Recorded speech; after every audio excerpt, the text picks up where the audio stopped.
All right, hey y'all. Okay, this is going to be lecture 4 in committee. So this is chapter 3 from the textbook, in committee. So section 1 basically just gives an overview of the committee system. Um, Committee positions can give the reason that members want committee positions is they give out prestige, they allow you to build expertise in a particular area, and they give you power over particular policy areas. So a lot of Congress people want committee assignments that are either very powerful, like appropriations or rules or ways and means, or those that represent their district, right? So if you're in a rural area in the South, you probably want to be on the agricultural committee, right? So those are the ways basically that committee positions are chosen. The three most powerful generally are the Rules Committee, the Ways and Means Committee, and the Appropriations Committees. Much of the legislating that happens in either the House or the Senate actually happens here rather than on the floor. The floor tends to be a lot more performative, right? It's about speeches, it's about calling out the other side, it's about, laying down your philosophy, whatever. But things are a lot more bipartisan when you actually get to the committee or the subcommittee level. Whereas when it gets to the floor vote, it's about sort of making a splash oftentimes. Most bills, the vast majority of them, do not survive committees or subcommittees. Only about 3 to 5% of all bills drafted actually make it to the floor for a vote. And then, of course, even fewer actually become law. Okay, section 2, turning bills into laws. Senate bills only go through one committee, while House bills, since there's so many committees and so many members, can often be handed to multiple committees. Bills go from subcommittee, where they're worked on, argued, debated, they have expert testimony and witnesses, etc. Then they go to the actual committee for changes and markups and further hearings and further expert witnesses and further testimony. And then if it passes through the full committee, it will move to either the full House or the full Senate for floor debate and yet another round of markups, right? Okay, section 3, House committees. Every revenue bill must originate in the House. Remember, the House is where the quote unquote power of the purse is held.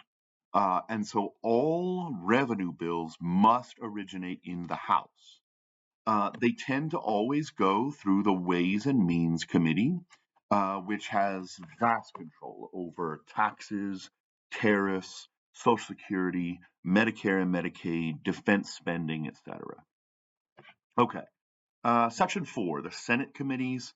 The only real point I want to make here is that senators serve on a bunch of committees, and far more than House members serve on, right? There's 435 House members.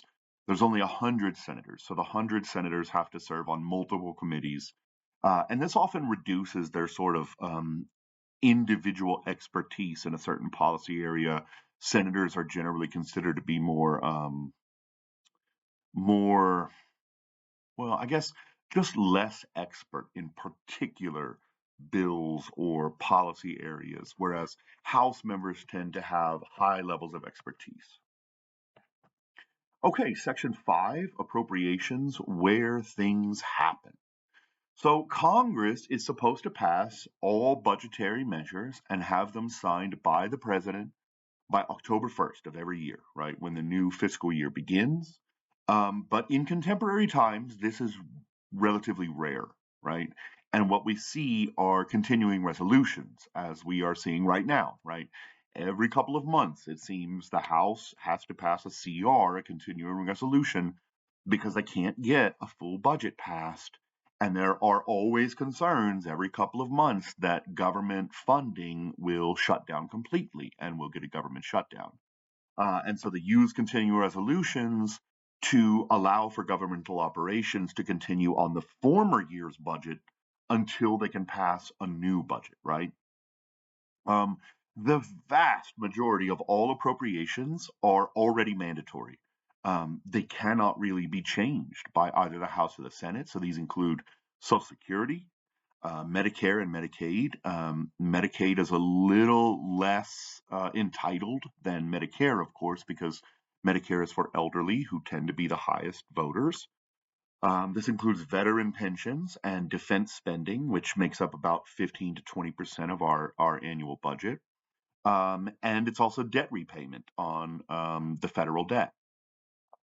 So the way that it works is the president's office, actually, the executive branch, offers up an annual budget.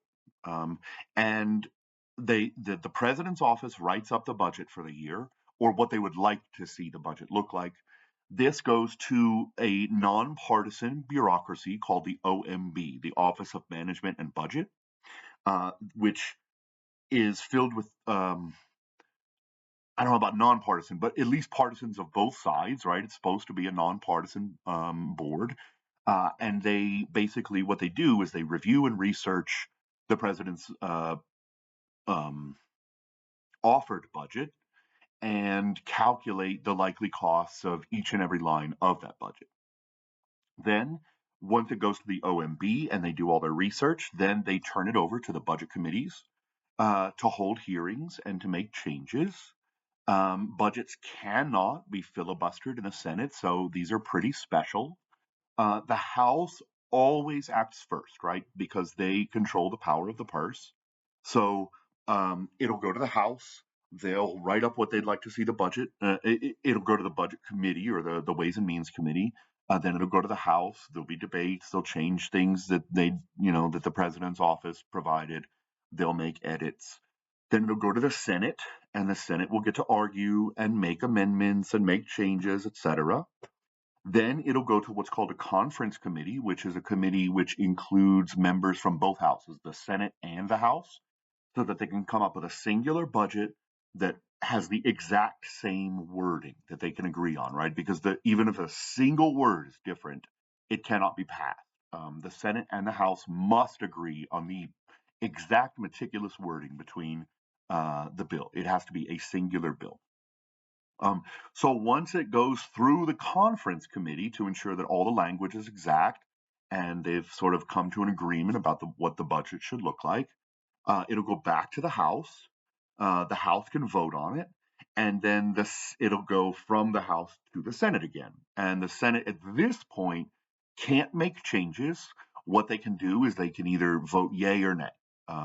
If they vote nay, the process starts all over and it goes back to the House for the whole rigmarole again.